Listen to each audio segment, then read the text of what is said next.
রিয়াদ ছোটবেলা থেকেই মানসিক হাসপাতালে বড় হয়েছে। তার মা নিশাকে মিথ্যা অভিযোগে পাগল বলে পরিবার জোর করে এখানে পাঠিয়েছিল। জন্মের পর থেকে রিয়াদ কখনো তার বাবা খাজাকে দেখেনি। একদিন নিশা তাকে একটা ঠিকানা দিল, বলল ওখানে গিয়ে নিজের বাবাকে খুঁজে নিতে। রিয়াদ সেখানে গিয়ে দেখে সাংবাদিকরা এক নামী ধনী ব্যবসায়ীর সাক্ষাৎকার নিচ্ছে। লোকটার চেহারা ছবিতে দেখা বাবার মতোই। রিয়াদ দৌড়ে গিয়ে তাকে বাবা বলে ডাকলো। সবাই হতবাক হয়ে গেল। খাজা প্রথমে ভাবলো ছেলেটা ভুল করেছে, কিন্তু রিয়াদ মায়ের দেওয়া ছবিটা বের করে দেখাতেই সে বুঝলো এটা তার পুরনো প্রেমিকা নিশার আঁকা ছবি। তবু সে বিশ্বাস করতে পারল না, কারণ তাদের সম্পর্কের সময় তারা শুধু হাত ধরাধরি করেছিল। তাই সে ধরে নিল তার দাদি তাকে ফাঁসানোর কোনো পরিকল্পনা করেছে। রাগে সে সরে গেল। পিচ্চি রিয়াদ ভেঙে পড়ল। ভাবেনি তার বাবা তাকে অপছন্দ করবে। খাজার দাদি রিয়াদের মুখ ভালো করে দেখে বুঝলো তার নাতির ছোটবেলার চেহারার সঙ্গে মিল আছে এর। সে চুপি চুপি রিয়াদের কিছু চুল নিয়ে ডিএনএ পরীক্ষা করতে পাঠালো। হাসপাতালে ফিরে রিয়াদ চোখের জল মুছে হাসি মুখে নিশার কাছে গেল। সে বলল বাবার সঙ্গে দেখা হয়েছে, নিশ্চয় বাবা একদিন আমাদেরকে এসে উনার দামি বাড়িতে নিয়ে যাবেন। মা বলল তোমার বাবা খুব গরিব মানুষ, দামি বাড়ি পাবে কোথায়? ছেলে তো হতবাক।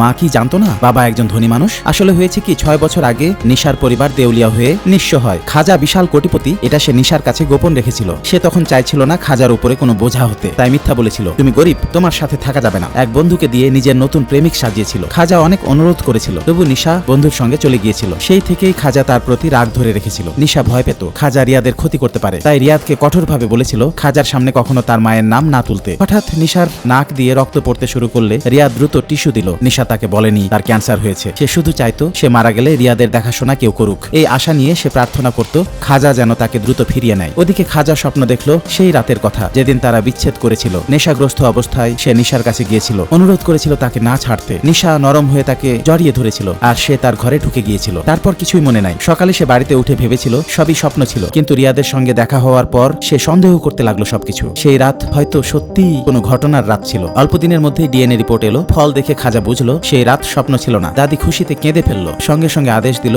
রিয়াদ আর নিশাকে নিয়ে আসতে। ঠিক তখন রিয়াদ হাসপাতালে অসুস্থ নিশার সেবা করছিল। বন্ধুরা, তোমাদের নামে নায়ক নায়িকার নাম বানাতে কমেন্টে নাম জানাও। এভাবেই সামনের কোনো ভিডিওতে আসবে তোমাদের নাম।